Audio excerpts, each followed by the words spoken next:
Have you ever been absolutely certain you were somewhere real, only to be told later that it never existed? That question is the reason I haven't slept right in 2 years. My name's Erin. I used to work night shifts at St. Augustine's Hospital. Used to, because what I saw there should not exist.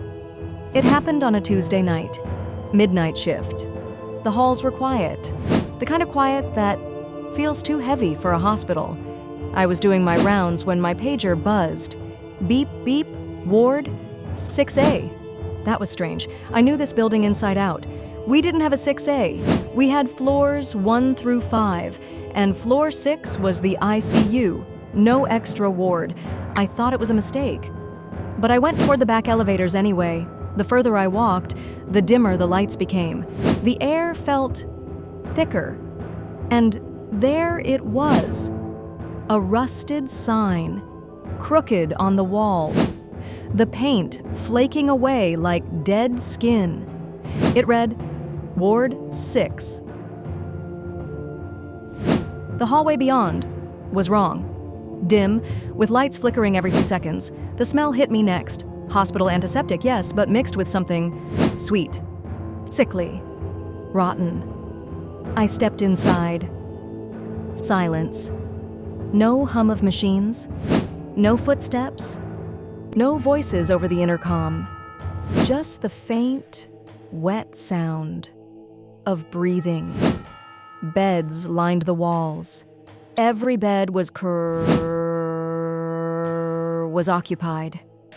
The patients were pale skin with a gray tint, lips bluish, eyes opening as I passed.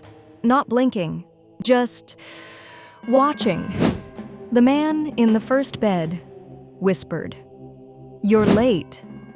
I froze. His voice didn't sound right, like he was speaking through water.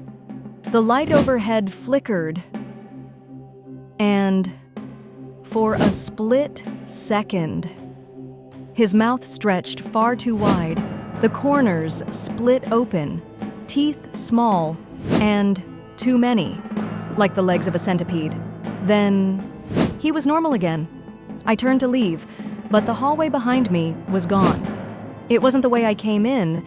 It was just another row of beds, stretching into darkness. My pager was still beeping. When I looked at it, the screen was cracked. Numbers scrambled. That's when I saw her, a nurse, stepping out of the shadows. She wore a white dress uniform, old 1950s style, her eyes pale, milky white.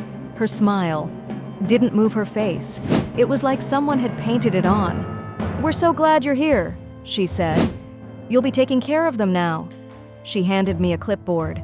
The paper inside was yellow, brittle, covered in names, dates.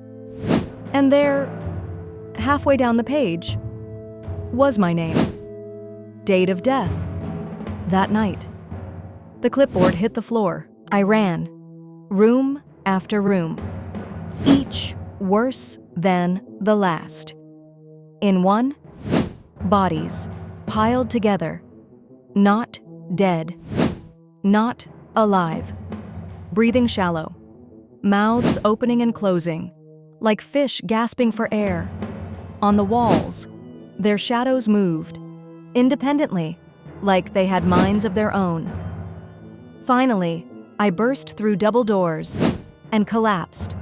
I was back in the ICU. My coworker found me there, said I was pale, shaking, drenched in sweat. When I told her what happened,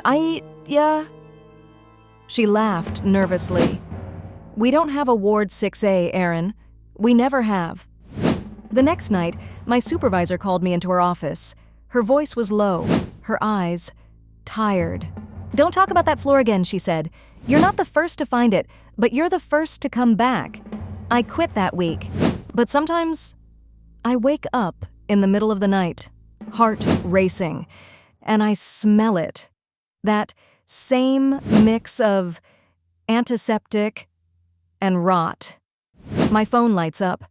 A notification I can't open. It just says 6A. So I'll ask you, one last time. Have you ever been somewhere you knew was real? Burr? One only to be told it never existed?